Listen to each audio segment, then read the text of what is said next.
Hello everyone, this is Amrish Ambani and I have come once again with a new chapter for your class. The topic is components of food. मैं अमरीश अंबानी एक बार फिर से स्वागत करता हूं आपका एक नए वीडियो में नए चैप्टर के साथ। तो आइए देर ना करते हुए शुरू करते हैं आज का वीडियो, आज का चैप्टर। बने रहिए हमारे साथ लास्ट तक। आज का टॉपिक है components of food. That's you mean भोजन में कौन कौन से कंपोनेंट्स मिक्स होते हैं, कौन कौन से कंपोनेंट्स मिले हुए होते हैं, उसके बारे में आज हम लोग इस टॉपिक में बात करेंगे। In the previous video, in the previous chapter, you have already learned about nutrition, you have already learned about food and its nutrients. बस उसी के आधार पर ये चैप्टर को आगे बढ़ाया गया है, एक्सप्लेन किया गया है। थोड़ा सा इसके पर डिस्कस हम लोग कर लेते हैं। तो पहले कहता है व्हाट इज न्यूट्रिशंस, पोषण क्या होता है, उसके बारे में मैंने पिछले वीडियो में आराम से अच्छे तरीके से आपको समझा दिया था। एक बार फिर से बात कर लेते हैं। Nutrition, that food we eat is called nutrition. छोटा सा एक्सप्रेशन आप लोग समझ सकते हैं। पोषण, जो भोजन हम लोग क्या करते हैं, इंजेक्ट करते हैं, इंजेक्शन करते हैं। The food we ingest is called nutrition, ये भी बोल सकते हैं। अब न्यूट्रिएंट्स क्या हुआ, तो the food mix with the components, ठीक है। The components mix with the food that we eat and we provide many types of components and energy build is called nutrients. पोषक, पोषण में मिले हुए पोषक, जो खाना हम लोग खाते हैं उसमें बहुत तरह के पोषण मिले हुए होते हैं, पोषक तत्व मिले हुए होते हैं, जैसे like proteins, carbohydrates, vitamins, fats etcetera etcetera, minerals, water etcetera etcetera. ये सारे चीज़ जो है, ये सारे things this are full of nutrients, ठीक है। तो बस इसी बारे में यहाँ पे बात किया गया है। कहता है आप लोग डेली रूटीन में बहुत सारे न्यूट्रिएंट्स लेते हैं, बहुत सारे पोषक तत्व ऐसे हैं जो आप लोग यूज़ करते हैं, खाते हैं, ठीक है। तो इसी को यूज़ करते हुए यहाँ पर हम लोग जो है बहुत सारी बातें करने वाले हैं कि this nutrients create different functions and are present in a variety of food. ये सारे न्यूट्रिएंट्स का अपना अपना क्या है, फंक्शनिंग है, अपना अपना काम है, जिसे हम लोग क्या करते हैं, यूटिलाइज करते हैं, एनर्जी के रूप में काम करते हैं, to work and play and other types of things and उस पर उसका यूटिलाइजेशन होता है आफ्टर टेकिंग न्यूट्रिएंट्स। तो आगे चलते हैं, इसमें कार्बोहाइड्रेट के बारे में पहले बात कर लेते हैं। ये व्हाट इज़ कार्बोहाइड्रेट। कार्बोहाइड्रेट जो है किस तरह से मिलता है, तो carbohydrate are the main source of energy. ऊर्जा का सबसे बड़ा स्रोत हमारा कार्बोहाइड्रेट है, ठीक है। जैसे शुगर, चीनी खाते हैं हम लोग, उसमें फुल ऑफ कार्बोहाइड्रेट हमें मिल जाते हैं, ठीक है ना। Energy is essential for our body, हमारे शरीर के लिए ऊर्जा बहुत ज़्यादा आवश्यक होता है to perform various type of work day to day and time to time, ठीक है, activities. The main carbohydrate found in our body is called form of starch and sugar. अभी बात कर रहे थे चीनी और स्टार्च, जो अंकुरित अनाज होते हैं और मिक्सिंग ऑफ कंपोनेंट्स होते हैं, तो उसके रूप में हमें कंपोनेंट्स अच्छे खासे मिल जाते हैं और उस कंपोनेंट्स के साथ हमें कार्बोहाइड्रेट मिल जाते हैं। कार्बोहाइड्रेट को हम लोग अलग तरीके से यूटिलाइज करते हैं, तो कार्बोहाइड्रेट हमें हमारे शरीर के लिए very very essential for our body. तो चलते हैं आगे, इसमें और क्या क्या बातें लिखी हैं वो देख लेते हैं थोड़ा। कहता है शुगर इज एन एसेंशियल, ठीक है ना, and easily available source of carbohydrate. Sugar, चीनी जो है बहुत ही आसानी से मिल जाने वाला स्रोत है, बहुत आसानी से मिल जाने वाला फूड आइटम्स है, जिससे कि हमें कार्बोहाइड्रेट अच्छे खासे मात्रा में मिल सकता है, ठीक है ना। फंक्शन ऑफ और माइल्टोज, क्या होता है शुगर में, ग्लूकोज, C6H12O6 इसका फॉर्मूला है। आप इसे स्टार्च को क्या करता है, ब्रेक डाउन करके C6H12O6 के फॉर्म में तोड़ता है और इससे हम लोग यूटिलाइज करते हैं, इससे हम लोग फुलफिल करते हैं न्यूट्रिशन को कार्बोहाइड्रेट के रूप में। आगे चलते हैं, they are sweet and often soluble in water. एक बिल्कुल सही बात है, ये सॉल्युबल इन वाटर है, पानी में अच्छे तरीके से घुलनशील होता है ये। तो चलते हैं अब आगे, अगला है सोर्स ऑफ कार्बोहाइड्रेट।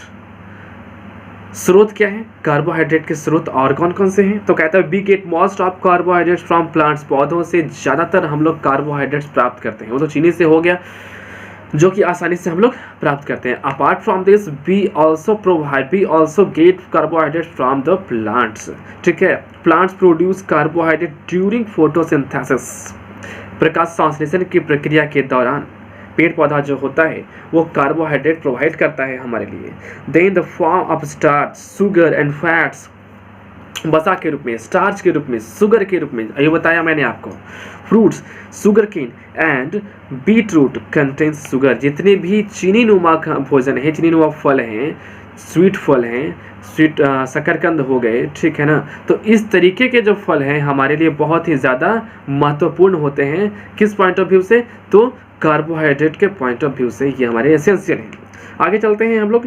अंकुरित अनाज के बारे में बता ही दिया। व्हीट है, राइस है, मेज है एंड अदर सीरियल्स अंकुरित अनाज, ठीक है, जिसमें अच्छे खासे कार्बोहाइड्रेट की मात्रा होती है। अब चलते हैं हम लोग आगे। फैट्स, उसके अलावा पोटैटो, आलू वगैरह भी खाते हैं, उसमें कार्बोहाइड्रेट अच्छा खासा मिल जाता है, ठीक है ना। अब हम लोग चलते हैं फैट्स यानी वसा में। फैट के बारे में बात तो कर लेते हैं, इसके अलावा बात बता देता हूँ। फैट हमारे लिए यूजफुल भी है एंड हार्मफुल भी है। अगर फैट एक्सेसिव मात्रा में हो जाए, due to excessive of fats we cause obesity, ठीक है ना। ओबेसिटी की प्रॉब्लम हमें हो जाती है ज़्यादा अगर फैट हो तो। घी खाएंगे हम लोग, ऑयली फूड खाएंगे तो इससे फैट बहुत ज़्यादा मात्रा में हो जाते हैं, ठीक है। चर्बी जिसको हम लोग ये बोल सकते हैं, you can say in easily form, ठीक है। चलते हैं। Like carbohydrates, fats to provide energy to us. Fats जो है कार्बोहाइड्रेट की तरह ही हमें ऊर्जा प्रदान करता है, लेकिन एक लिमिट मात्रा में, बैलेंस मात्रा में, एक कॉन्स्टेंटली प्रोवाइड करता है। You know they are considered as a store house of energy, ठीक है। एनर्जी का एक स्टोर हाउस बोल सकते हैं हम फैट्स को, okay. They are considered, you know, fact plants also provide double amount of energy as compared to carbohydrate। Carbohydrate की तुलना में पेड़ पौधा हमें और भी बहुत तरह के फैट्स और एनर्जी बिल्ड कराता है, ठीक है, प्रोवाइड कराता है। ड्राई फ्रूट्स खाइए, मीट खाइए, इसमें जो है कार्बोहाइड्रेट्स और फैट्स दोनों कॉन्स्टेंटली हमें प्राप्त हो जाएंगे, ठीक है। चलते हैं आगे। अब कहता है कि they are stored mainly under in skin of our body. अभी बताया था ना, चर्बी मालूम पड़ जाता है। चर्बी हमें क्या होता है, फैट वसा जो है स्किन में ज़्यादा मात्रा में, अगर ऑयली फूड ज़्यादा मात्रा में, उस तरीके का फूड अगर हम लेते हैं, अगर हम इंटेक करते हैं, तो ज़्यादा फैट हमें ऑब्जर्व हो जाता, ज़्यादा फैट जमा हो जाता है। और जमा हो जाने के बाद जो है हमें क्या हो जाता है, डिजीज़ काउज हो जाते हैं। Because diseases and be intros diseases खुद से हम लोग करते हैं ज़्यादा फैट होने के कारण, ठीक है। लीवर प्रॉब्लम हो जाते हैं, लीवर में फैट जमा हो जाता है, ठीक है। बहुत सारे ऐसे इंटरनल ऑर्गन्स हैं जिसमें फैट्स जमे हो जाते हैं, वसा जमा हो जाता है, वसा स्टोर हो जाता है। Fat stored in the internal organs of our body due to excessive amount of oily food. The stored fat can be used whenever they are an extra demand of energy। इस तरह के fat जो है useful तो हैं, अगर कुछ ज़्यादा एनर्जी की ज़रूरत हो, कुछ ज़्यादा अगर काम कर रहे हैं, कुछ उसके लिए कुछ ज़्यादा हमें एनर्जी चाहिए, तो उसलिए उस काम के लिए इस तरीके की एनर्जी की ज़रूरत होती है, अन्यथा नहीं होती है, ठीक है। They act an insulator cutting down of the heat loss in cold weather. बिल्कुल सही बात है। इंसुलेटर कहने का मतलब, इंसुलेटर क्या होता है, ठीक है। इंसुलेटर होता है बैड कंडक्टर और गुड कंडक्टर। इंसुलेटर एक चालक होता है, ठीक है ना, आर्टिफिशियली। तो इस इंसुलेटर का काम, जैसे कहने का मतलब अंदर गर्मी बनी रहती है। ठंडे के मौसम में अगर हमारे शरीर में कार्बोहाइड्रेट और फैट की मात्रा ज़्यादा हो, स्टोर हो ऑलरेडी, तो ठंडे के मौसम में वेदर कंडीशंस में हमें इससे ज़्यादा यूज़फुल होता है। बिकॉज देखते हैं, आपको अगर बता दूं कि जो आदमी थोड़ा सा फैटी होता है उसके अंदर गर्मी ज़्यादा होती है, उससे ज़्यादा गर्मी महसूस होती है। तो यहाँ पे बात यही कह रहा है कि गर्मी, ठंडे के मौसम में हमें इस कार्बोहाइड्रेट और फैट्स की मात्रा में यूज़फुल कंडीशंस मिलते हैं ताकि हमें गर्मी ज़्यादा महसूस हो, ठीक है। कहता है वाइट फैट, उसके अलावा द कीपर्स वार्म, बता दिए अभी, ठंडा हमें गर्मी महसूस होती है, हमें गर्म रखता है। कहते while fat are essential for our body, जब हमें फैट की ज़रूरत हो, eating too much of fat rich food can harmful. अभी बता दिया, जो मैंने बात यहाँ बताई, यहाँ पे लिखा हुआ है, मैं ज़्यादा यहाँ पे आगे इस टॉपिक पे नहीं बढ़ूंगा। ओबेसिटी में also lead to heart diseases such as heart attack. आप देखे होंगे जितना मोटा आदमी होता है उससे ज़्यादा हार्ट अटैक की बीमारी होती है, ठीक है, because due to excessive amount of fat and carbohydrate, ठीक है। हार्ट अटैक, हृदय घात की बीमारी ज़्यादा हैवी और फैटी आदमी में होता है, बिकॉज उसके शरीर में ज़्यादा गर्मी मात्रा, ज़्यादा गर्मी उत्पन्न हो जाती है, ठीक है, उसका चर्बी ज़्यादा बढ़ जाता है, उसको ओबेसिटी की बीमारी होती है। और उस ओबेसिटी की बीमारी के कारण क्या होता है, heart attack is caused in this type of human. चलते हैं आगे। तो ये तो हो गया। उसके अलावा जंक फूड खा रहे हैं, ठीक है, जंक फूड कहने का मतलब बाहर के खाने, पैकिंग फूड्स खा रहे हैं, तो उसमें भी बहुत ज़्यादा मात्रा में फैट्स होते हैं, ठीक है। तो फैट ज़रूरी भी है और हार्मफुल भी है, यूज़फुल एंड हार्मफुल दोनों है। अब चलते हैं सोर्स ऑफ फूड, घी है, बटर है, लर्ड है, एनिमल फैट्स, जितने इस तरह के सैचुरेटेड फैट्स इसमें ऑलरेडी मिल जाएंगे, ऑयली फूड, तो इसमें ज़्यादा चर्चा नहीं करते हैं, ठीक है। ऑयली फूड्स आराम से जान लीजिएगा, जितने भी ऑयली फूड्स है इसमें सैचुरेटेड मात्रा में फैट हमें आराम से मिल जाएंगे। चलिए, बट एक लिमिटेड, कॉन्स्टेंटली, ठीक है। अब चलते हैं आगे, कहता है the saturated fat are normally solid at room temperature. तो मानवता रूम टेम्परेचर के अकॉर्डिंगली इस तरह के सैचुरेटेड फैट को हम लोग रखते हैं, ठीक है। आवर बॉडी अदर हैंड जो बोल सकते हैं, on the other hand corn oil, mustard oil, olive oil and groundnut oil are plant fats. Oily food जितने भी हैं, जितने भी तेली पदार्थ हैं, सब में फैट्स की मात्रा आराम से मिल जाएगी आपको, ठीक है। इजीली तरीके से you can get this type of fats in the stuff of oily food. आगे बढ़ते हैं, प्रोटीन्स कैसे मिलेगा। प्रोटीन्स, सबसे ज़्यादा प्रोटीन्स दाल में, we eat pulses, many types of pulses, any types of pulses, and 100% proteins are available in soybean seeds and soybean. Soybean और दाल खाने में सबसे ज़्यादा प्रोटीन हमें मिलता है, ठीक है। अब सोयाबीन की खेती कहाँ होती है, आपको एक बार बताया भी था, जिसके कॉन्टेस्ट में मैंने पूछा भी था। भारत में सोयाबीन की खेती सबसे ज़्यादा मध्य प्रदेश में होता है। मध्य प्रदेश के इंदौर में सबसे ज़्यादा soya production state of our country is Madhya Pradesh, MP, Indore district, ठीक है। तो सबसे ज़्यादा सोया प्रदेश, इसको सोया प्रदेश बोला ही जाता है। This is called soya Pradesh because their production of soybean in very very large quantity, ठीक है। ये बात की बात हो गई। कहते हैं proteins are the main building material of our cell inside our body. Protein से जो है अमीनो एसिड का स्राव होता है, protein secretes amino acid, proteins break down into amino acid in our body, ठीक है। प्रोटीन सबसे ज़्यादा जरूरी होता है, ठीक है, सबसे ज़्यादा जरूरी होता है, एसेंशियल होता है, बिकॉज हमारे सेल्स जो है, हमारी कोशिकाएं जो हैं, उस पर डिपेंड करता है, हमारे सेल्स को स्ट्रॉन्ग बनाता है प्रोटीन्स, इसलिए प्रोटीन्स हमें लेना बेहद जरूरी होता है, ठीक है। They are needed to make new cells, ये बताया पुराने सेल्स को ब्रेक डाउन करके नए सेल्स का निर्माण करता है। प्रोटीन में हेल्प करता है, प्रोटीन से एमिनो एसिड निकलता है, उस एमिनो एसिड यानी उस प्रोटीन से हमारे सेल्स को बिल्ड करने में, हमारे सेल्स को स्ट्रॉन्ग करने में न्यूली तरीके से हमें बहुत ज़्यादा हेल्प मिलता है। आगे चलते हैं। अब कहता है पुराने सेल्स जो होते हैं उसको रिपेयर करता है ना, और नए सेल्स का भी निर्माण करता है। The proteins are helpful for repairing our old cells and build your new cells। चलते हैं आगे। Our muscles, organs and even blood are mostly made up of proteins। बिल्कुल सही बात है, हमारे मांसपेशी, हमारा शरीर का जो ब्लड है, ब्लड सर्कुलेशन है, और शरीर में जितने ब्लड है उसमें प्रोटीन की मात्रा सबसे ज़्यादा होती है। प्रोटीन की सहायता से ही सबसे ज़्यादा ब्लड का क्या होता है, इन्फ्यूल्ट्रेशन होता है, ब्लड का फॉर्मेशन होता है, ठीक है। आगे चलते हैं।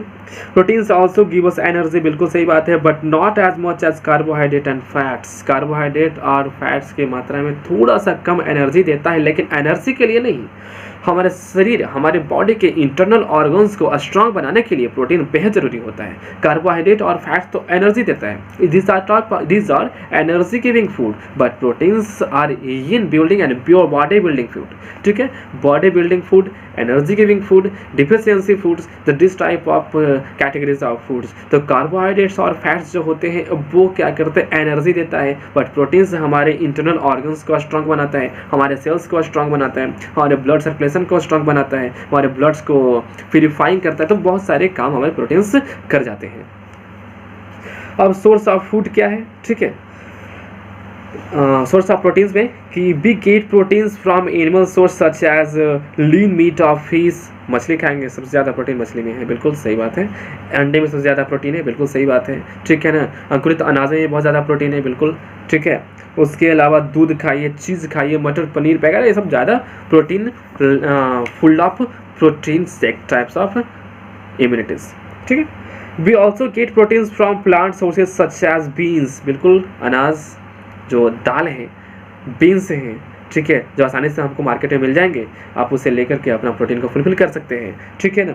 ग्राउंड नट्स है, फ्रूट, बार्ली हो गया, कॉर्न हो गया, अंकुरित अनाज के बारे में भी मैंने बात किया, मक्का हो गया। तो इस तरीके के जो लिग्यूमिनियस प्लांट्स कह सकते हैं आसानी से, लिग्यूमिनियस प्लांट्स जो हैं यानी कि दलिए वाले जो जितने पौधे हैं, जितने भी फूड मटेरियल्स हैं, उसे खा करके आप प्रोटीन्स को यूटिलाइज कर सकते हैं, प्रोटीन्स को फॉर्म कर सकते हैं, इनबिल्ड कर सकते हैं। चलिए अब हम लोग आगे चलते हैं इसमें टॉपिक में। आंवला क्या कहता है विटामिन के बारे में, ठीक है, और वाइटामिन, ठीक है। अब विटामिन जो है कि vitamin are essential for the healthy functioning of our body, बिल्कुल सही बात है। कार्बोहाइड्रेट की बात हो गई, फैट्स की बात हो गई, प्रोटीन्स की बात हो गई, अब विटामिन क्या आते हैं। तो विटामिन हमारे शरीर के सही भागों को अच्छी तरीके से देखभाल करने में सबसे ज़्यादा मोर रोल है ना, रोल निभाता है, ठीक है। रोल मॉडल का सबसे ज़्यादा काम करता है हमारा वाइटामिन। जैसे कहता है दे हेल्प इन प्रोटेक्शन, ठीक है, प्रोटेक्टिंग, सुरक्षा देता है हमारा विटामिन, चाहे हड्डी की मात्रा में हो, चाहे बोन्स हो, चाहे मसल्स हो, या every types of organs, vitamin are act role model of our body, for our body. चलते हैं अगेंस्ट डिजीजेस। हमें डिफिशियंसी डिजीज में सबसे ज़्यादा विटामिन काम करता है। अगर कोई भी विटामिन की कमी हो, ठीक है, जैसे विटामिन ई की कमी से हमारे हेयर फॉलिंग होते हैं, ठीक है, विटामिन के की कमी से हमारा ब्लड क्लॉटिंग होता है, ठीक है। तो इस तरीके का बहुत ज़्यादा प्रॉब्लम है। विटामिन बी की कमी से बेरी, ए की कमी से नाइट ब्लाइंडनेस, तो बहुत सारे विटामिन की कमी से बहुत सारी बीमारियां हमें उत्पन्न हो जाती है। हम आगे इसके बारे में पढ़ेंगे। The help in protecting our body against disease, बीमारी से लड़ने की क्षमता को बढ़ाता है, ठीक है ना। Vitamin also help in keeping our eyes, ठीक है, हेल्दी, हमारे शरीर के सभी अंगों को बिल्कुल तरीके से, सही तरीके से काम करने, उससे प्रोटेक्ट करने में विटामिन का सबसे ज़्यादा और अहम रोल होता है। आपको बार बार बता रहा हूँ, ठीक है। हड्डियों के बारे में, तीत के बारे में vitamin D, vitamin C, vitamin E, उसके अलावा दांतों के लिए बहुत ज़्यादा ज़रूरी होता है। हड्डियों में विटामिन डी की कमी से हड्डियाँ कमज़ोर होती हैं, इसलिए विटामिन डी हमें अच्छी मात्रा में लेनी चाहिए, जिससे हमारी हड्डियाँ स्ट्रांग हो, ठीक है।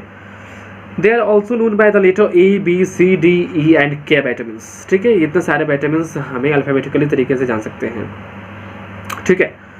Each has a specific function, सभी विटामिन का एक अपना अपना वर्क होता है, अपना अपना काम होता है। विटामिन कहता है अब shortage of any of this important nutrients, अब एक होता है डिफिशियंसी डिजीज, ठीक है ना। डिफिशियंसी डिजीज सुरक्षात्मक तरीके से जिससे रोगों से लड़ने की क्षमता कम हो जाती है, डिफिशियंसी डिजीजेस उसको कहता है किसी भी विटामिन, इतने सारे न्यूट्रिशंस में से कोई भी विटामिन, कोई भी न्यूट्रिशंस अगर कम जाए, तो उस न्यूट्रिशन, उस विटामिन की कमी के कारण जो बीमारी होता है उसे डिफिशियंसी डिजीज कहते हैं, ठीक है ना। वो बिल्कुल shortage of any vitamin from each of them and causes disease is called deficiency disease for a long time, बहुत लंबे समय तक अगर इस तरह के विटामिन की कमी अगर हो जाता है आपके शरीर में, तो इस तरह के डिजीज हमें अटैक करते हैं। चलिए आगे चलते हैं। Vitamin can be classified into fat soluble and water soluble. Vitamin जो है क्लासिफाइड किया गया है फैट सोल्यूबल, जिसमें वसा की मात्रा हो, घुलनशील हो, और जैसे जल की मात्रा ज़्यादा घुलनशील हो, ठीक है ना। तो उस तरीके से विटामिन को डिफाइन किया गया है, विटामिन को कैटेगराइज किया गया है। जैसे विटामिन बी में बहुत सारे कॉम्प्लेक्स होते हैं सर। विटामिन बी में B1, B2, B3, B6 and B12 complex ज़्यादा होते हैं, ठीक है। तो इस तरीके के कॉम्प्लेक्स से हमारे शरीर, इस तरीके का कॉम्प्लेक्स हमारे शरीर के लिए यूज़फुल होता है, हमारे शरीर के मांसपेशियों के लिए यूज़फुल होता है, हमारे शरीर में जो हड्डियों में दर्द होता है, जॉइंट्स पेन, बोन्स पेन्स, इस तरीके के डिजीज़ के लिए विटामिन बी कॉम्प्लेक्स का लेना बहुत ज़रूरी होता है, जो मार्केट में भी आसानी से हमें मिल जाएंगे, उसके टैबलेट्स और उसके सिरप मिल जाते हैं। उसके अलावा हम कोई भी खाना वगैरह खाते हैं, कोई भी न्यूट्रिशन हम लेंगे, तो उसमें विटामिन बी की मात्रा ज़्यादा होनी चाहिए, तो उस तरीके से विटामिन बी कॉम्प्लेक्स हमें आसानी से फुलफिल हो सकते हैं, ठीक है।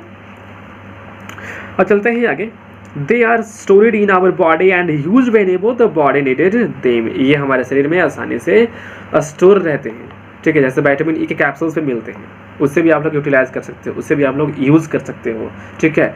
तो इससे यूज़ करके हम जो है फॉर द फ्यूचर इज हमारे शरीर में स्टोर रहता है, ताकि हमारे शरीर में डिफिशियंसी डिजीज और रोगों से लड़ने की कैपेसिटी, इम्यूनिटी सिस्टम को इनबिल्ट करता है। इम्यूनिटी सिस्टम यानी रोगों से लड़ने की कैपेसिटी को बढ़ाता है, ठीक है। ऑन अदर हैंड दूसरे तरीके से अगर कहा जाए तो vitamin B and C are the examples of water soluble vitamin. बिल्कुल सही बात है। पानी में कौन से विटामिन घुलनशील हैं? तो विटामिन बी कॉम्प्लेक्स और विटामिन सी।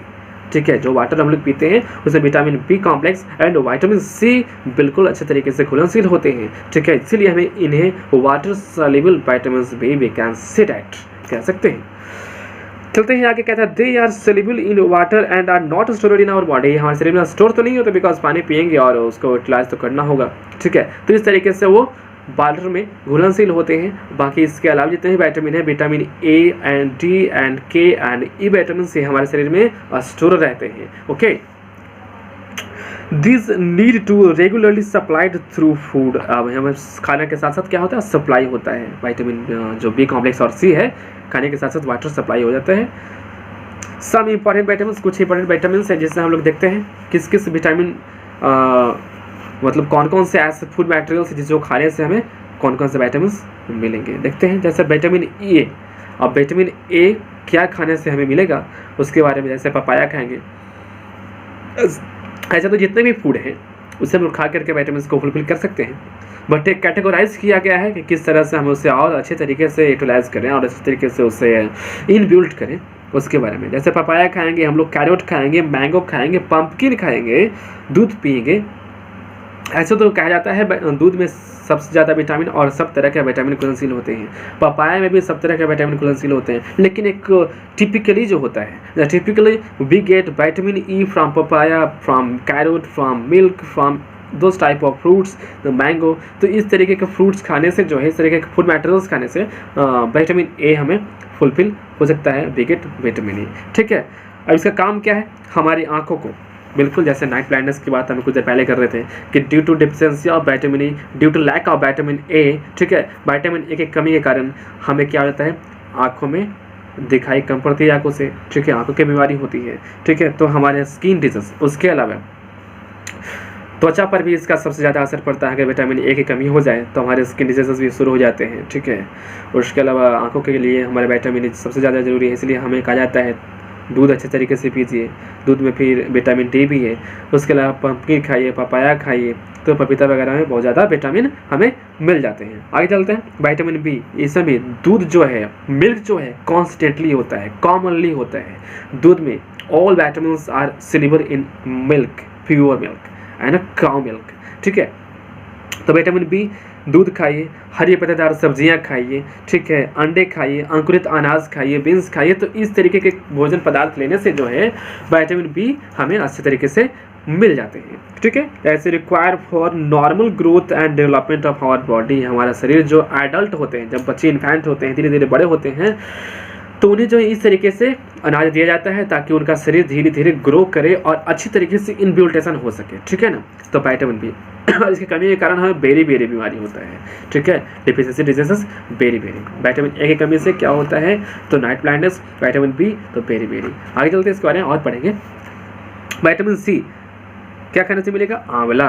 बिल्कुल, आंवला जो होता है, विटामिन सी सबसे ज़्यादा मात्रा में आंवला में होता है। हेयर फॉल की प्रॉब्लम, आंवला खाएंगे हमारे बाल काले होंगे। ठीक है, उसके अलावा आंखों के लिए सबसे ज़्यादा ज़रूरी है, आंवला जो खाइए आंखों को स्वस्थ बनाइए। तो इस तरीके से बहुत ज़्यादा। उसके अलावा ग्रीन चिली, हरी मिर्ची खाने से, साइट्रस फ्रूट, रसदार फल जो होते हैं, उसके बाद रेशे वाले फल जो होते हैं, ठीक है, आम खाइए, रसदार फाइबरस फ्रूट खाइए। तो इस तरीके से like orange, lemon juice, tomato, ये सब साइट्रस फ्रूट हो गए, और मैंगोज वगैरह जो हो गए वो फाइबरस फ्रूट हो गए। तो ठीक है, विटामिन सी किस तरीके से मिल जाएगा ये हमें देखने को मिल गया। आंवला से ज़्यादा कॉन्स्टेंटली है, तो इसका कमी से इसकी विटामिन सी से हमें यूजफुल क्या होता है, हमें बेनिफिट क्या होता है? तो हमारे शरीर को रोगों से लड़ने की कैपेसिटी को बढ़ाता है, उसको इनबिल्ट करता है। We can fight against deficiency diseases, we can fight against this type of harmful diseases with the help of vitamin C। चलिए आगे चलते हैं हम लोग विटामिन डी के बारे में, वो क्या कहता है। तो विटामिन डी जो है वो दूध, बार बता रहे हैं, मिल्क कॉन्स्टेंटली होगा। ठीक है, बटर, कूल, उसके बाद लाइव और एग्स, अंडे। ठीक है, तो अंडे वगैरह खाने से, दूध वगैरह पीने से जो है विटामिन डी हमें अच्छे खासे मिल जाएगा। कूड लिवर ऑयल, ठीक है, तेल जो होता है, उसके अलावा कुछ अलग अलग तरीके के ऑयल्स होते हैं जिससे हम लोग यूज़ करके विटामिन डी की कमी को पूरा कर सकते हैं। विटामिन डी हमारे हड्डियों के लिए, हमारे दांतों के लिए बहुत ज़्यादा ज़रूरी होता है, ठीक है। Help our body to use calcium for a strong bones and teeth. Vitamin D यानी कैल्शियम, और कैल्शियम हमारी हड्डियों में होता है, दांतों में होता है। तो विटामिन डी लेने से यानी दूध पीने से कैल्शियम ज़्यादा मिलेगा, दूध में कैल्शियम ज़्यादा होता है, ठीक है। तो इस तरीके से हमारी हड्डियों को, हमारे दांतों को स्ट्रॉन्ग बनाता है विटामिन डी को फुलफिल करने के बाद। अब चलते हैं vitamin E. Vitamin E whole grain, जितने भी अनाज हैं सभी विटामिन ई भरपूर मात्रा में हमें constantly we can get. Green lead fingers, ठीक है, हरे पत्तेदार सब्जियां, दाल, फल, दूध, ये सारे चीज़ विटामिन ई की मात्रा को फुलफिल करता है। The amount of vitamin E V can get from the milk, green leaves vegetables and every types of nuts and olive oils, ठीक है। तो इसमें हमें यूजफुल क्या होगा, इसका बेनिफिट क्या है, तो essential for general fitness and good skin. हमारे शरीर में ताकत, स्किन में चमक, ठीक है, चेहरे पे चमक, तो इस तरीके से हमारा बाहर से थोड़ा दिखने में अच्छे लगे, गुड फीलिंग लगे, ठीक है, ठीक है। तो इस तरीके से हमें विटामिन ई सबसे ज़्यादा ज़रूरी होता है। उसके अलावा इसमें नहीं दिया हुआ है, हेयर फॉल के लिए भी विटामिन ई सबसे ज़्यादा ज़रूरी है, इसलिए विटामिन ई हमारे बालों के लिए, हमारे स्किन डिजीज़ के लिए बहुत ज़्यादा एसेंशियल होता है। इसको कमी को दूर करने के लिए हम जितने भी अंकुरित अनाज हैं वो खाइए, दूध पीजिए, हरे पत्तेदार सब्जियाँ खाइए, फल खाइए, ठीक है, दाल खाइए, बहुत ज़्यादा विटामिन है, सब में विटामिन है। उसके अलावा लास्ट है ग्रीन लीफी वेजिटेबल्स, खाने से विटामिन के सबसे ज़्यादा मिलेगा। हरे पत्तेदार सब्जियां, ठीक है, जैसे बंदा गोभी, साग, स्पिनच, ठीक है। तो इस तरीके के फल सब्जियां खाने से हमें विटामिन के अच्छी मात्रा में मिल जाएंगे। इसको खाने से यानी विटामिन के की मात्रा को कांस्टेंट करने से ब्लड क्लॉटिंग की समस्या जो help in the clotting of blood का थक्का जमता है। अगर ब्लड का थक्का नहीं जमा तो हमारे शरीर में खून की कमी है और ब्लड में जो है कहीं ना कहीं हीमोग्लोबिन की कमी हो जाती है, ठीक है। तो ये हमारे हो गया कुछ फंक्शनिंग ऑफ फूड और फुल ऑफ विटामिन्स, इसके बारे में। अब चलते हैं मिनरल्स यानी खाद्य पदार्थ, खाद्यान्न, ठीक है। उसमें देखते हैं क्या क्या है। Minerals are needed by our body in small amount, कम मात्रा में, कुछ मात्रा में मिनरल्स हमें बहुत जरूरी होता है हमारे शरीर के लिए, ठीक है। तो small amount, they provide materials for growth and development of our bones, हमारे हड्डियों के डेवलपमेंट के लिए मिनरल्स बहुत ज़रूरी होता है, ठीक है सर। तो मिनरल्स लेना ज़रूरी है दांतों के लिए, ठीक है। फिर ब्लड सेल्स जो होते हैं, ब्लड सेल्स यानी आरबीसी और डब्ल्यूबीसी, वाइट ब्लड सेल्स और red blood cells. White blood cells की जो लाइफ साइकिल होता है, लाइफ टाइम होता है, वो 120 दिन का होता है, याद रखिएगा। चलते चलते इसके बारे में बहुत आगे हम पढ़ेंगे, अभी तो इसमें पढ़ना नहीं है, but for your knowledge, enhance your knowledge मैंने इसे बता दिया। आगे चलते हैं। Materials maintain the food normally, the important minerals include iron, calcium, phosphorus, iodine and sodium, ठीक है। NaCl, सोडियम क्लोराइड, नमक वगैरह भी अच्छी मात्रा में हमें लेने चाहिए। आयोडीन, ठीक है। अब किस चीज़ की कमी से क्या क्या होता है उसके बारे में भी आगे पढ़ेंगे। आयरन यानी लौह तत्व की मात्रा भी हमारे शरीर में होनी चाहिए। लौह तत्व की मात्रा, आयोडीन की मात्रा, essential for our synthesize of chlorophyll in plants and formation of red pigment in our blood. हमारे ब्लड में लाल रक्त यानी लाल कलर आयोडीन की मात्रा से ही होती है, ठीक है, लौह की मात्रा, ठीक है, जिसके कारण हमारा ब्लड लाल ज़्यादा होता है, हेमोग्लोबिन उसमें ज़्यादा होता है। It is present in cereals, अनाजों में, जहाँ अंकुरित अनाज होता है, दाल होता है, ठीक है, मीट होगा, लीफी जितने वेजिटेबल्स हैं, पत्तेदार सब्जियाँ, ठीक है। तो इस अंडे, ये सब सारी चीज़ खाने से भी आयरन जो है हमें फुलफिल हो सकता है। कैल्शियम एंड फॉस्फोरस हमारे दांतों के लिए बहुत ज़्यादा जरूरी है, बार बार बता रहे हैं, ठीक है। And important for our proper formation of bones and teeth, clear बात है। Calcium and also help for regulating the heart and in clotting of blood. Calcium हमारे हार्ट के लिए, हार्ट डिजीज़ के लिए, ठीक है, सबसे ज़्यादा जरूरी है, वो भी ब्लड क्लॉटिंग के लिए भी जरूरी है। यानी सारे विटामिन कहीं ना कहीं हमारे सारे बॉडी पार्ट्स के लिए ज़रूरी होते ही हैं, लेकिन कुछ ना कुछ कैटेगराइज किया गया जिसके बारे में हमें पढ़ना होता है, ठीक है। It is present in food such as milk, milk products and eggs. दूध से बने जितने भी प्रोडक्ट्स हैं वो खाने से कैल्शियम मिलेंगे, अंडे खाने से मिलेंगे, दूध पीने से मिलेंगे। That's clear point. Iodine, iodine की कमी के कारण गैस्ट्रिक होता है, घेंघ का रोग। अब आयोडीन कैसे मिलेगा? तो iodine is essential for a normal function of our body, its growth and development. It is present in sea food such as fish, prawns and iodized salt. समुद्री भोजन, समुद्री खाने मिलते हैं, समुद्री मछलियाँ वगैरह खाइए। उसके अलावा आयोडाइज्ड सॉल्ट जिसमें आयोडीन की मात्रा हो, ठीक है। अगर आयोडीन की कमी होती है ना तो शरीर में विकास नहीं होता, ठीक है। कुपोषण की कमी भी, कुपोषण के डिजीज भी हो जाते हैं हमें, ठीक है ना। उसे लैक ऑफ न्यूट्रिशन बोलते हैं, ठीक है। माल फंक्शनिंग बोलते हैं, ठीक है। माल न्यूट्रिशन बोलते हैं। तो इस तरीके से हमें आयोडीन की कमी से बहुत सारी बीमारियाँ होती हैं। तो आयोडीन युक्त नमक खाइए, ठीक है। मछली खाइए और भी सीरियल्स वगैरह खाइए, उससे भी आयोडीन की कमी पूरी होती है। Sodium from common salt, sodium NaCl, sodium chloride, उसका फॉर्मूला होता है।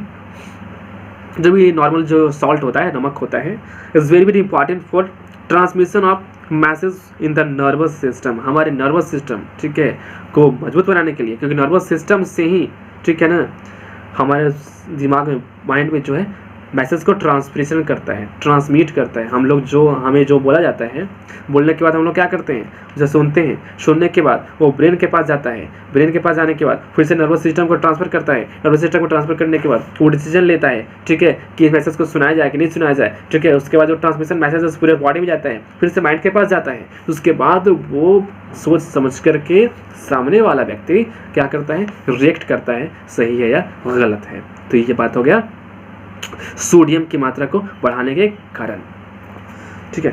हमारे कॉन्ट्रैक्शंस ऑफ मसल्स, मांसपेशियों में खिंचाव, मसल्स में जो है खिंचाव जाते हैं, तो सोडियम की मात्रा कम होने के कारण भी ऐसा होता है, ठीक है। It is present in common salt, sea food, cereals, pulses, vegetables, fruits and etcetera etcetera, ठीक है। सोडियम जो है सारे फल जितने भी हैं, सब्जी हैं, मछली है, दूध है, सारे खाने से मिल जाएंगे, ठीक है। तो ये हो गया मिनरल्स के बारे में बात हो गया। अब चलते हैं रफेज। रफेज क्या होता है?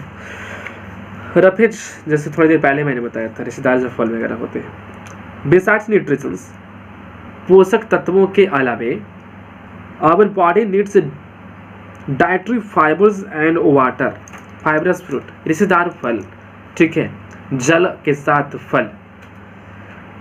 Dietary fibres are also known as roughage. जितने भी इस तरह के फाइबरस फ्रूट है उसे रफेज के नाम से भी जानते हैं, ठीक है। रिश्तेदार फल, रिश्तेदार अनाज। It is mainly provided by the plant produce in our food. जो भी हमारे शरीर में, जो भी पेड़ पौधे में जो है फल और अनाज मिलते हैं, उसमें रफेज ज़्यादा मात्रा में होते हैं। Interestingly roughage does not provide any nutrients in our body. मज़ेदार बात है, रफेज जो हमारे लिए पोषक तत्वों तो आहार नहीं करता है, पोषक तत्वों का निर्वहन नहीं करता है, लेकिन इसके बाद भी न्यूट्रिशन बहुत जरूरी होता है, रफेज बहुत जरूरी होता है हमारे लिए, ठीक है ना। Does not provide any nutrition but it is an essential component for our food. हमारे भोजन के लिए रफेज जरूरी जरूर होता है, ठीक है। This helps our body to get rid of undigested food. ये हमारे शरीर में जाकर के जो भोजन पचने लायक नहीं होता, अनडाइजेस्टेड या अनवेस्टेड मटेरियल्स जो हमारे शरीर में गए, उसको क्या करता है, कंपोज करने में ज़्यादा सहायक होता है, ठीक है। रफेज इसके लिए बहुत जरूरी होता है, अनडाइजेस्टेड फूड को कंपोस्ट करने में, तो उसमें हेल्प करता है। वेजिटेबल्स हो गया like spinach, cabbage, cucumber, pulses and cereals with seeds, coats. Seed coats क्या? The upper most layer of the seed is called seed coat. बीज के ऊपरी भाग को सीड कोट बोलते हैं, ठीक है। Rich source of roughage. तो इस तरीके के मात्रा, इस तरीके के फल और इस तरीके के अनाज में रफेज ज़्यादा मात्रा में मिल जाते हैं, करेक्ट है। अब चलते हैं, रफेज तो कहानी खत्म हो गया। अब हम लोग चलते हैं पानी की मात्रा। खाना पीना खा लिया, पानी चलते हैं। हमें दिन भर में कम से कम 6 से 8 से 10 गिलास पानी तो पीना ही चाहिए, ताकि जो मैंने भोजन किया उसको डाइजेस्ट करने में water is very very helpful for digestion of our food. Water is essential and important part of our life cycle. बिल्कुल सही बात है, water is life, you all knows that. About 70% of our body weight, बिल्कुल सही बात है, 70% हमारा body का वेट जो है वो वाटर पे डिपेंडेबल है, ठीक है।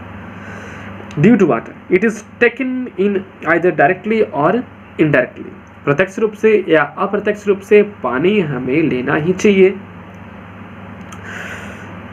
एंड कहता है डायरेक्टली चाहे इनडायरेक्टली पानी हर चीज़ में अवेलेबल है। खाना बनाते हैं, making and cooking of food, water is essential, ठीक है, तो हर चीज़ में वाटर तो होता ही है। तो इस तरीके से 70% वाटर जो है हमारे शरीर में अवेलेबल ऑलरेडी होता है। उससे अगर पानी की कमी हो जाए तो डिहाइड्रेशन का प्रॉब्लम भी होता है, निर्जलीकरण जिसको बोलते हैं, बी काउज और बी effects dehydration problem, the lack of water in our body. खास करके गर्मियों के मौसम में डिहाइड्रेशन प्रॉब्लम ज़्यादा हो जाते हैं, ठीक है ना, निर्जलीकरण का प्रॉब्लम ज़्यादा हो जाता है, इसलिए पानी की मात्रा हमारे शरीर में नहीं होनी चाहिए। There are many reasons why water is so important. पानी क्यों जरूरी है, बहुत सारे कारण हैं इसके लिए। It helps our body in absorbing nutrients, हमारे शरीर में पोषक तत्वों को एब्जॉर्ब करके रखता है, अवशोषित करके रखता है, ठीक है ना। It helps to carry digested food around our body, ये हमारे शरीर में जो खाना मैंने खाया उसको स्मॉल इंटेस्टाइन में ले जाने के लिए भी ज़्यादा जरूरी होता है। पूरे शरीर में उसको क्या करता है, तो कवर करता है, शरीर में ट्रांसमिशन करता है, उसके लिए भी हमारे शरीर में पानी की मात्रा होनी चाहिए, ठीक है। उसके अलावा they helps to regulate the body temperature through the processing of sweating, जो पसीना निकलता है, कुछ वेस्ट मटेरियल्स स्वेटिंग के साथ साथ में बाहर निकलते हैं जो हमारे शरीर उसको डाइजेस्ट करने में हेल्पफुल नहीं होता। तो पानी जो है एक्सेसिव अमाउंट पानी पीने से हमारे शरीर के जो अंदर के वेस्ट मटेरियल्स होते हैं, वेस्ट पार्टिकल्स या waste undigested unvested unaided particles होते हैं, उसे शरीर से बाहर निकालने में हेल्प करता है विद द स्वेटिंग, यानी पसीने के साथ साथ, ठीक है। It also helps in removal of waste, आइए मैंने बताया, बस रिमूवल ऑफ वेस्ट जो भी लिखा हुआ है, आगे नहीं पढ़ेंगे। अब चलते हैं हमारा our body loss a lot of water as sweat, urine and vapour while exhaling air.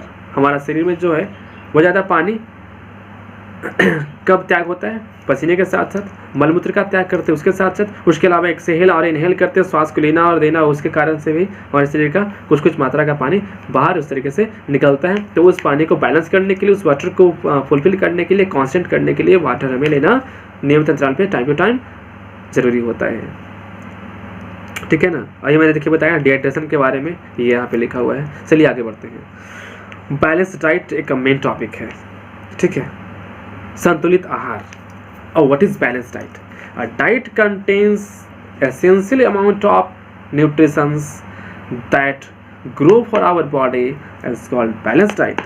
जो खाना हम लोग खाते हैं उसमें मिले हुए पोषक तत्व हमारे शरीर के विकास के लिए जरूरी होता है, उसे संतुलित आहार या बैलेंस डाइट कहते हैं, ठीक है। The food we eat daily form of our diet, जो भोजन हम लोग करते हैं उसे डाइट कहा जाता है, करेक्ट है। that contains sufficient quantities of our all nutrients that are required for proper growth and functioning of our body is called balanced diet। ये भी है हमारे शरीर को अच्छे तरीके से विकास करना और उसको अच्छे तरीके से पूरे बॉडी का फंक्शनिंग करना बैलेंस डाइट कहता है। जो खाना हम लोग खाते हैं उसमें न्यूट्रिशंस होने चाहिए, उसमें अच्छे तरीके से पोषक तत्व होने चाहिए, न्यूट्रिएंट्स होने चाहिए, और वो न्यूट्रिएंट्स हमारे शरीर के फंक्शन को अच्छे तरीके से काम करवाए, इसे बैलेंस डाइट या संतुलित आहार भी कह सकते हैं।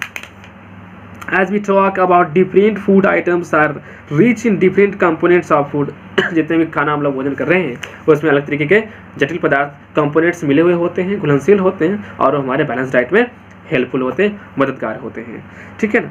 अकॉर्डिंग टू साइंटिस्ट, वैज्ञानिक के अनुसार कहा जाता है कि a balance diet must contain food items from each of the following, जैसे प्रोटीन्स हो गया, मिल्क हो गया, प्रोटीन प्रूफ हो गया, वेजिटेबल हो गया, जितने भी चीज़ हम लोग खा रहे हैं वो सारे में बैलेंस डाइट पर्याप्त मात्रा में होने चाहिए। मीट हो गया, एग हो गया, फिश हो गया, पल्स हो गया, इस सारे में प्रोटीन्स की मात्रा पहले ही बता दिया गया है, ज़्यादा अच्छा खासा से रहता है, लेकिन अच्छे क्वालिटी के सब कुछ होने चाहिए तब, ठीक है ना। वेजिटेबल्स जो हम लोग खा रहे हैं ताज़ा होने चाहिए, फ्रेश वेजिटेबल्स होने चाहिए, ठीक है ना। Fresh vegetables and fruits such as spinach, carrot, sweet potato, spinach, etc. This type of vegetables are full of essential and full of nutrients, full of balanced diet। उसके अलावा गुआवा है, mango है, citrus fruit है, fibrous fruit है, roughage है, जितनी चीज़ खाइए हमें न्यूट्रिशंस में मिल ही जाते हैं। उसके अलावा सीरियल्स ग्रुप यानी अंकुरित अनाज के रूप में कौन कौन से हैं, तो राइस हो गया, चावल हो गया, ब्रेड हो गया, तो ये सारे में कार्बोहाइड्रेट्स मिल जाते हैं। ठीक है। In addition there are should be sufficient intake of water, उसके अलावा पानी तो जरूरी है ही, ठीक है। The diet should be planned such that the body get sufficient amount of each nutrients as well as sufficient chlorides, roughage and water, sufficient मात्रा में, पर्याप्त मात्रा में जितने भी हम लोग मैंने न्यूट्रिशंस बताए हैं, उसके साथ साथ पानी का भी बैलेंस होना, कांस्टेंट होना बहुत ज़रूरी होता है, ठीक है। अब चलते हैं लास्ट में, कहता है डिफिशियंसी डिजीज, जिसके बारे में पहले मैंने जिक्र किया था, उसमें थोड़ा सा और पढ़ लेते हैं हम लोग। कहता है कि डिफिशियंसी डिजीजेस क्या होता है, one may be getting enough food to eat, ठीक है, अधिक मात्रा में खाना हम लोग खाएं, बट समटाइम्स द फूड में not be contains a particular nutritions. अभी जो मैंने बात कर रहा था कि सारे के सारे भोजन में जरूरी नहीं है कि पोषक तत्व मिले हुए होंगे, ठीक है, तो पोषक तत्वों की कमी के कारण भी डिफिशियंसी डिजीजेज में हो जाते हैं। If this continuous over a long period, अगर ये ज़्यादा दिन तक चलते रहे, ठीक है ना, ज़्यादा अजीब तरीके का खाना खाते रहे, बासी खाना खाते रहे जिसमें न्यूट्रिशंस का मात्रा दूर दूर तक ना हो, तो उससे डिफिशियंसी डिजीजेज रोगाणुक्त होना लाजमी है, ठीक है ना। Disease that are cause due to lack of nutritions is called deficiency disease. छोटा सा डेफिनेशन अगर हम पढ़े, disease that are cause due to lack of nutritions and vitamins is called deficiency disease. जो बीमारी हमें पोषक तत्वों की कमी के कारण, विटामिन की कमी के कारण हो जाते हैं, उसे हमें डिफिशियंसी डिजीज कहते हैं, ठीक है ना।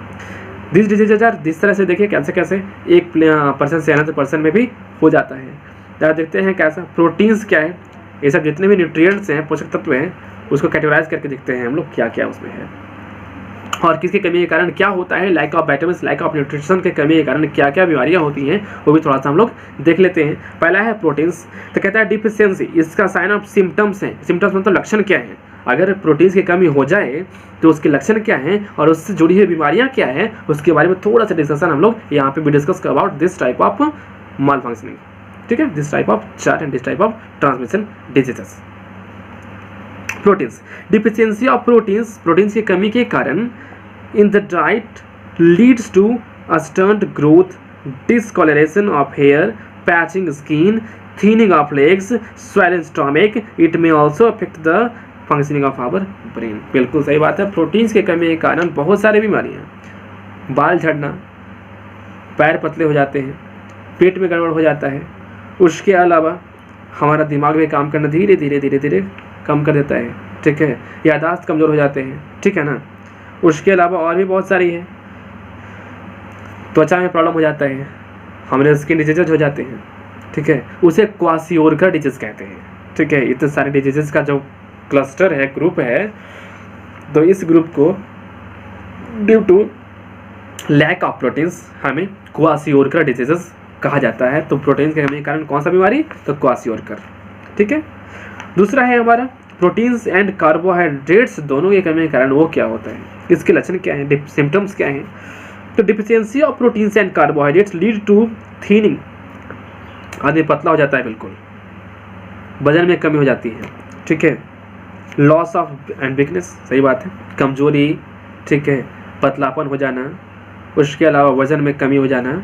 तो कार्बोहाइड्रेट और विटामिन, प्रोटीन्स की कमी के कारण इतने सारी बीमारियां हो जाते हैं, तो इसे हम मैरास्मस कहते हैं, ठीक है। तो कार्बोहाइड्रेट की कमी के कारण कौन सा बीमारी, मैरास्मस। प्रोटीन्स की कमी के कारण कौन सा बीमारी, क्वासियोरकर। अगला है हमारा विटामिन ए की कमी के कारण, जिसका पहले मैंने जिक्र कर चुका हूँ, I have already discuss about this type of vitamin, but once again we discuss at last time. तो विटामिन ए की कमी के कारण क्या होता है, पुअर विजन्स यानी लाइट ब्लाइंडनेस, दिखने में कमजोरी, आंख में कमजोरी, दिखाई कम पड़ने लगता है, इसे हम नाइट ब्लाइंडनेस या रतौंधी कह सकते हैं। अगला है विटामिन बी, बेरी बेरी होता है, ठीक है। इसका सिम्टम्स क्या है, लैक ऑफ विटामिन बी में result the weakness of muscles and weight loss, इसका भी वही हाल है, मांसपेशियों में खिंचाव, दर्द रहना शरीर में, ठीक है, वजन की कमी हो जाना अचानक, इसे बेरी बेरी कहते हैं। अगलता विटामिन सी, जिसके कारण स्कर्वी होता है, due to lack of vitamin C बी इफेक्ट्स स्कर्वी, ठीक है, बी attack scurvy is an attack of our body. इसकी कमी के कारण क्या होता है, वीकनेस ऑफ मसल्स। उसके अलावा कहता है कि deficiency of disease cause bleeding gums, हमारे मसूड़ों से ब्लड आना भी शुरू हो जाता है, ठीक है। तो विटामिन सी की कमी के कारण ऐसा होता है, ठीक है, मसूड़ों में गम्स में ब्लीडिंग आना शुरू हो जाते हैं, ठीक है। स्कर्वी बोलते हैं उसको, ठीक है। बेरी बेरी बता ही दिया आपको। तो विटामिन सी बता दिया स्कर्वी जिसके कारण होता है, विटामिन बी से बेरी बेरी होता है, ठीक है। विटामिन ए से नाइट ब्लाइंडनेस होता है, प्रोटीन से कमी से कारण क्या होता है तो हमारा क्वार्सियोरकर होता है, कार्बोहाइड्रेट की कमी के कारण क्या होता है तो हमारा मरासमस होता है, विटामिन बी से बेरी बेरी होता है, विटामिन सी से स्कर्वी होता है, मतलब डिफिशियंसी से, उसके लायक से, उसके कमी से। विटामिन डी हड्डियों में कमजोरी, ठीक है। Leads of diseases and children when their bones become soft and weak, बच्चों में खास करके उनकी हड्डियाँ कमज़ोर हो जाती हैं, हड्डियों में मुलायम हो जाता है, स्ट्रॉन्ग हड्डियाँ नहीं बन पाती हैं, ठीक है। तो इस तरीके से इन्हें रिकेट्स बोलते हैं, ठीक है।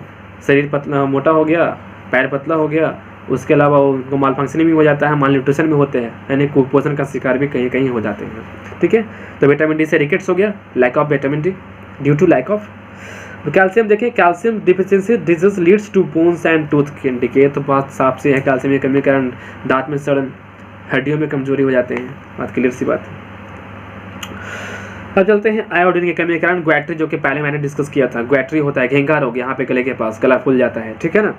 Lack of iodine in the diseases cause the swelling and throat gland, thyroid की बीमारी, ठीक है। गले में कुछ खाने से दर्द होने लगता है, ठीक है, उसे थायराइड बोलते हैं, उसे ग्वैट्री बोलते हैं, ठीक है। एंड लास्ट है हमारा आयरन की कमी के कारण, लौह तत्व की कमी के कारण एनीमिया होता है, खून की कमी, ठीक है, हेमोग्लोबिन की कमी, क्लियर सी बात है। प्रॉब्लम क्या होता है, शरीर में कमजोरी हो जाएगा, वीकनेस हो जाएगा, ब्लड की धीरे धीरे कमी हो जाती है, हमें कुछ काम करने का मन नहीं करने लगता है, ठीक है ना, बिल्कुल डिप्रेशन जैसा होता है। तो weakness, everything is looking like due to lack of iodine.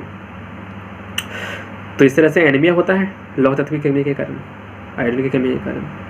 तो बस ये टॉपिक इस चैप्टर में बस इतना ही सा था, कुछ नहीं था, बहुत ही सिंपल सा आराम सा शॉर्ट चैप्टर था जो कि आराम से ख़त्म हो गया है। I hope every dot and every topic has been clear right now. Apart from this, any types of confusion, you can contact and you can consult me. हमें कमेंट बॉक्स में आप कमेंट कर सकते हैं, और ठीक है, तब तक मिलते हैं फिर से नए वीडियो में, नए चैप्टर के साथ अगले वीडियो में। तब तक के लिए हमारे वीडियो को लाइक करें, सब्सक्राइब करें, and thank you for the watching my video. Thank you very much.